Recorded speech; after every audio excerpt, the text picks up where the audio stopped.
Alright, so a bit of a different type of video today.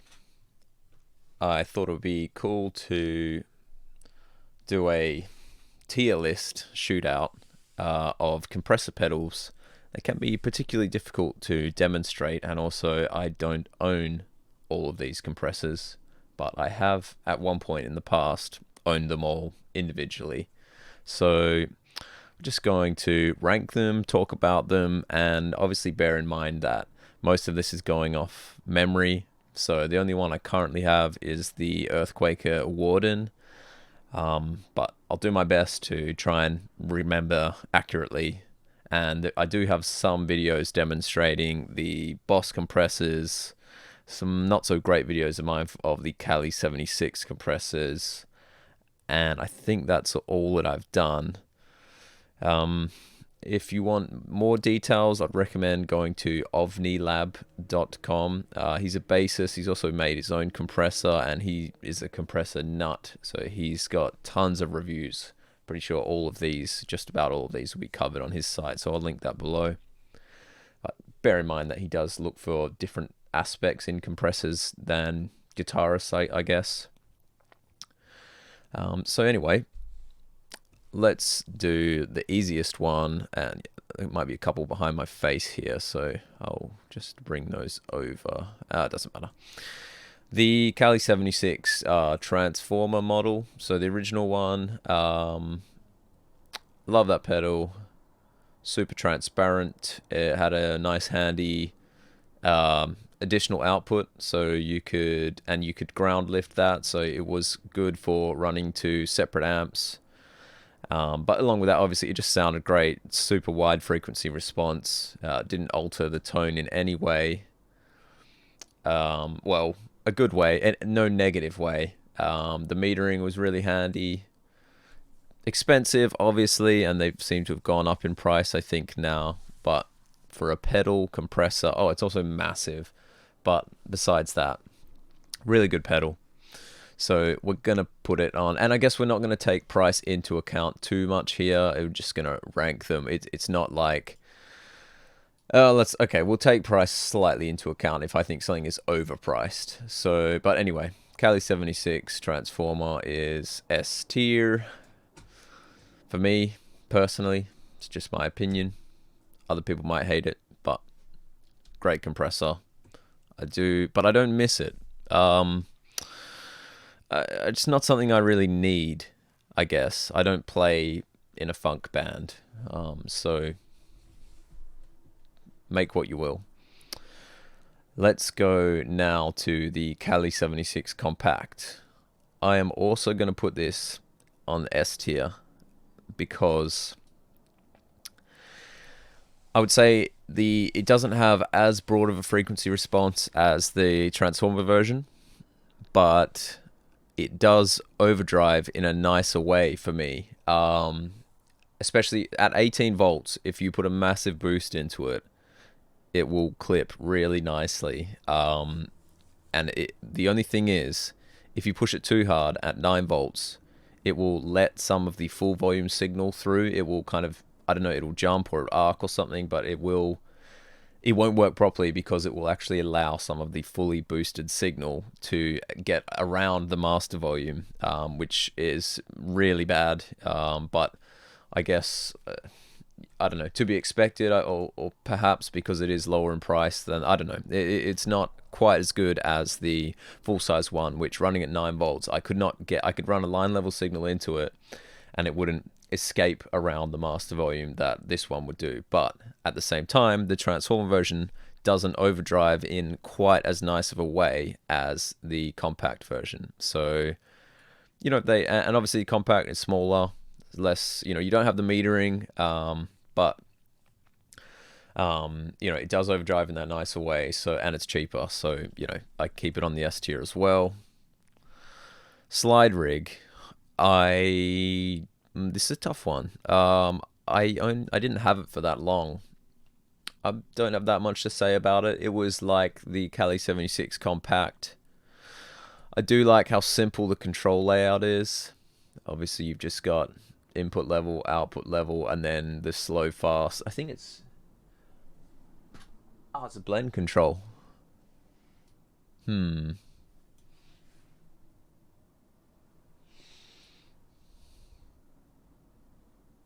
Dual stage, single stage. I don't remember that pedal very well, but I definitely had it. I think it was.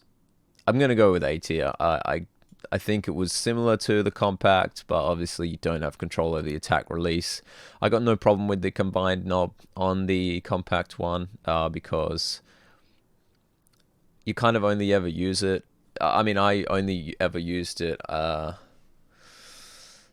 I'd have the attack to the left and the release to the right, which is slow. I don't know, but there was one side where it was best. So I can remember from the big box, I'd have the attack knob to the left, snappy, release knob to the right. I think that's slow attack, fast release, but that could be completely wrong and the other way around. Moving swiftly on, let's go to the Mxrs, the custom comp, first compressor I ever owned. It's a cool pedal. I don't remember it that well, obviously, because this was some time ago. Not too expensive. It's annoying that it had the pots on the inside for the tone and attack or release time. Now they've come out with the deluxe version, which I think they just moved those to the outside. So for a Dynacomp style compressor, I did quite like this one. I'm going to go and chuck that in a B tier though, because I just don't like those types of compressors as much as the studio style Calis. Actually, I'm going to go with A tier for the custom comp because... No, we'll go with B tier. The deluxe version, if I try that, I imagine that'll be the A tier just because it doesn't have the trim pots on the inside. Next, we have the script Dynacomp. So this is the reissue one with no LED, no DC jack, and I think the crap bypass. So it does... I think it helps if you put a buffer before it. Otherwise, I think the circuit hangs off kind of the output stage. So did sound really good, that one. I'm going to put it in B tier. It has that nice kind of poppy Dynacomp sound. Like you can get lots of thump in the attack with it when you hit it hard. And it boosts other pedals really well, like boosts big muffs and other fuzzers and stuff. It's great for that.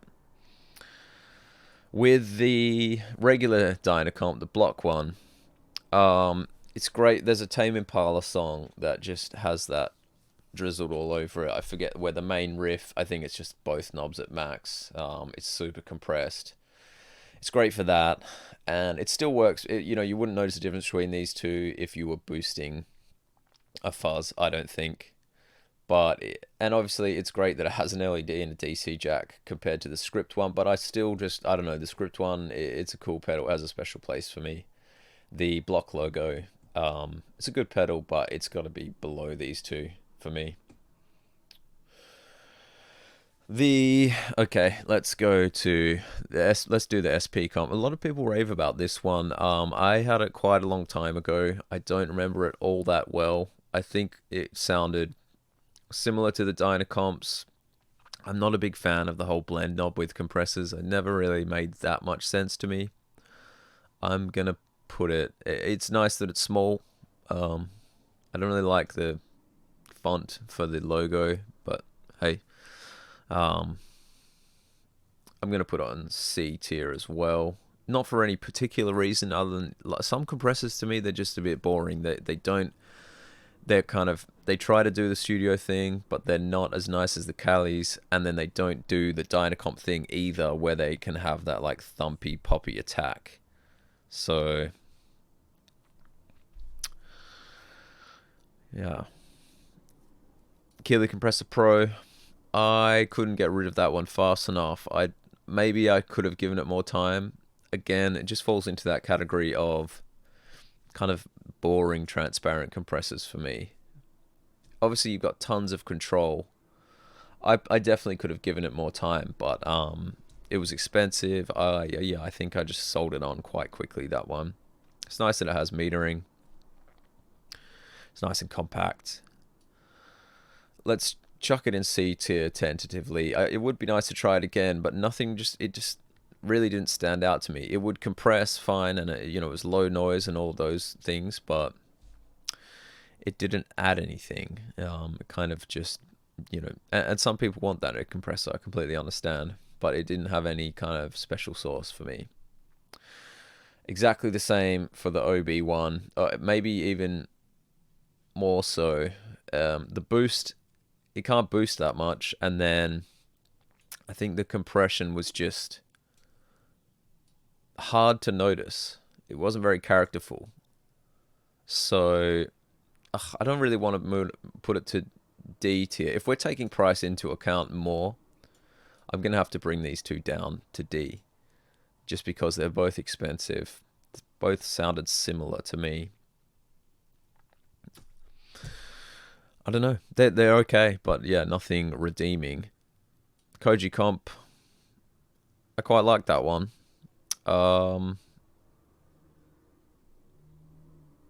It did have a blend control, did it? Yes. Yes. And then it had 3 voicings. I think they just altered the high frequency content.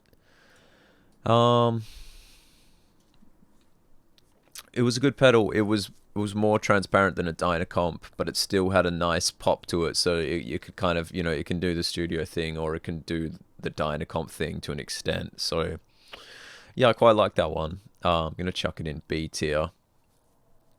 Nothing super special about it. Boss CP1X. Okay, so that one, it's a digital comp, which is interesting. It sounds quite unique. It doesn't sound like obviously the other Boss compressors.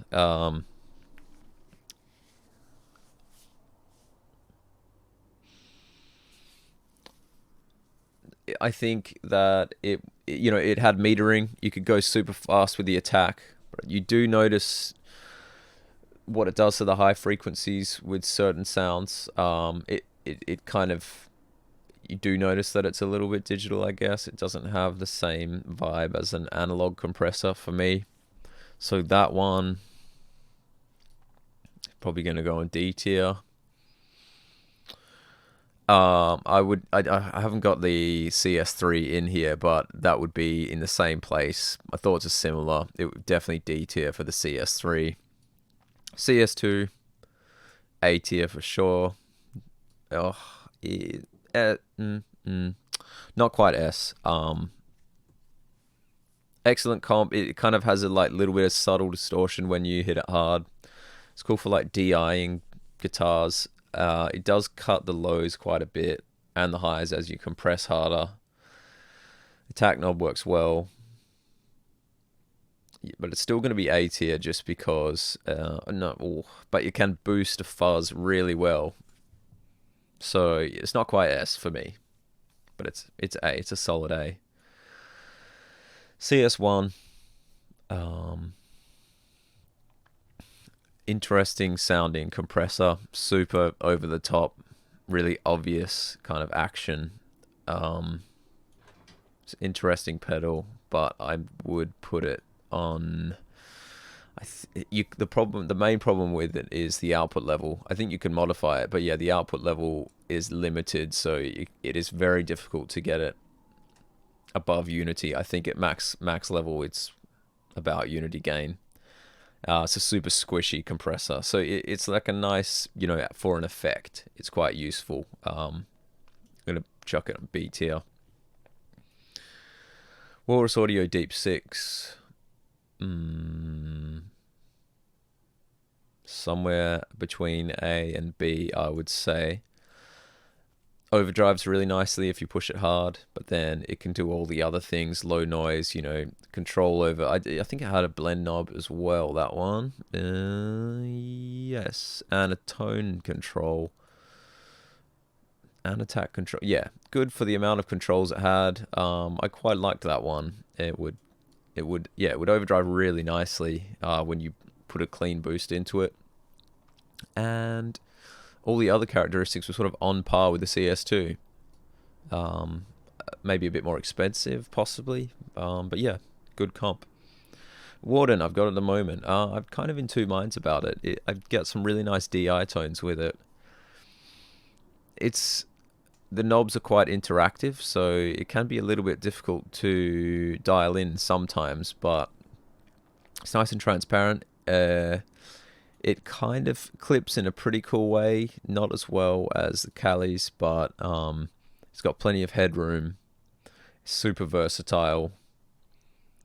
I am quite liking it, but not absolutely loving it at the moment. I'm going to put it on A tier for now, because it hasn't quite made me want to get another Callie.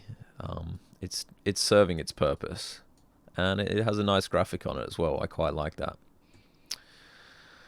Okay, last one, the Fairfield Circuitry Accountant. This was a very interesting sounding comp.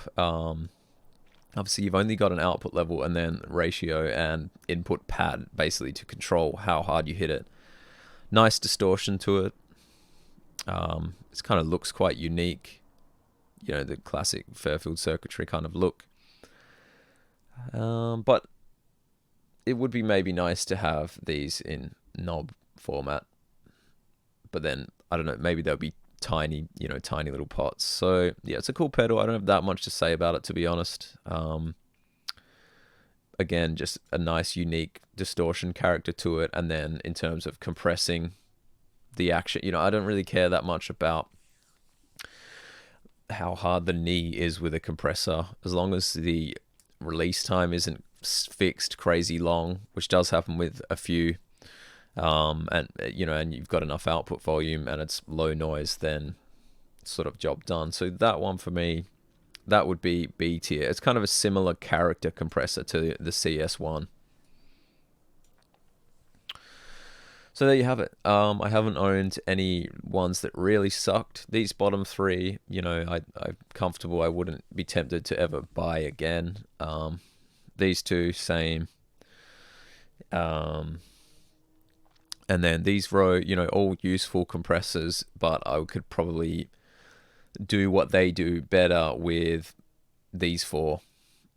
Perhaps the Accountant is probably the most unique of the three of the 4 or 5 on the B tier.